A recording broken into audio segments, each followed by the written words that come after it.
Assalamualaikum warahmatullahi wabarakatuh. Perkenalkan, saya Fitri Azania Rambe, NPM 20082601009. Di sini saya akan mempresentasikan remedial saya, yaitu dengan berjudul inflamasi dengan remedial blok pada blok MUI. Nah, jadi pada yang pertama, pada inflamasi, dia itu ada imunologi inflamasi.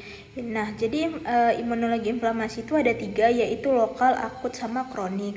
Kemudian prosesnya itu terjadi inflamasi seperti ketika jaringan mengalami cedera, terinfeksi bakteri, kemudian terkena racun, lalu merasakan panas, kemudian sel-sel yang rusak dan melepaskan zat kimia yang disebut histamin, prostaglandin, dan bradikinin.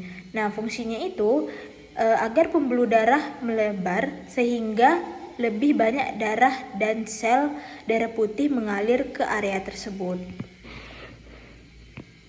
Kemudian inflamasi kronik dan akut ini, nah dia itu dapat terjadi secara akut dalam waktu singkat atau terjadi secara kronis, yaitu menetap dalam waktu yang lama. Kemudian inflamasi akut ini dimulai dalam perhitungan detik atau menit ketika suatu jaringan mengalami kerusakan, baik itu akibat luka, fisik, infeksi, ataupun respon imun.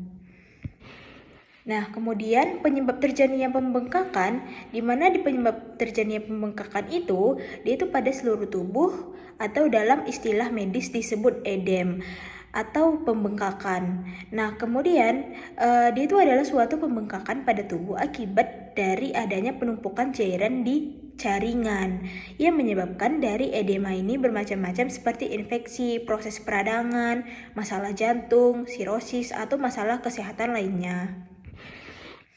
Nah, kemudian untuk luka, di mana jenis luka itu seperti baret, koyak, tusuk, sayat, robek. Nah, di mana luka itu adalah kerusakan anatomi, keadaan pemisahan jaringan karena kekerasan atau adanya kekerasan seperti trauma. Nah, kemudian masuk ke proses penyembuhan luka, di mana proses penyembuhan luka itu dia itu seperti hemostatis, inflamasi, proliferasi, dan maturasi. Kemudian hubungan demam dengan luka itu dia itu terjadi luka atau infeksi seperti kuman masih ke luka, kuman menyebabkan infeksi luka, terjadi demam, respon imun tubuhnya itu respon tubuh akibat luka, kemudian terpapar udara bebas.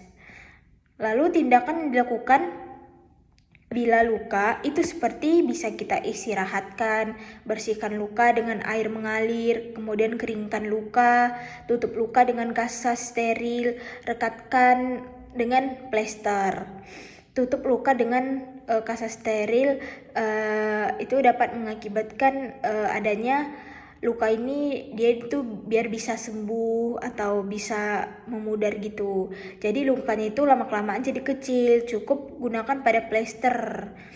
Nah, kemudian untuk luka terbuka dan tertutup, dia itu luka terbuka adalah di mana dia itu cedera yang melibatkan kerusakan eksternal atau internal dalam jaringan tubuh. Biasanya itu melibatkan kulit.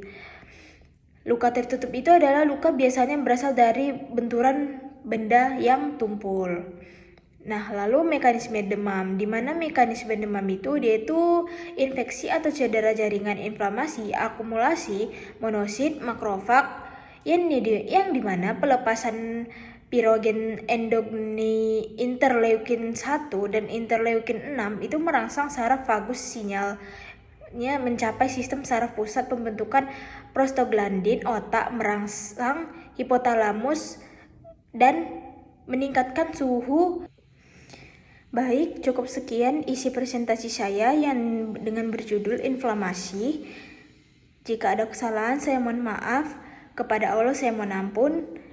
Wabillahi taufiq wal hidayah. Assalamualaikum warahmatullahi wabarakatuh.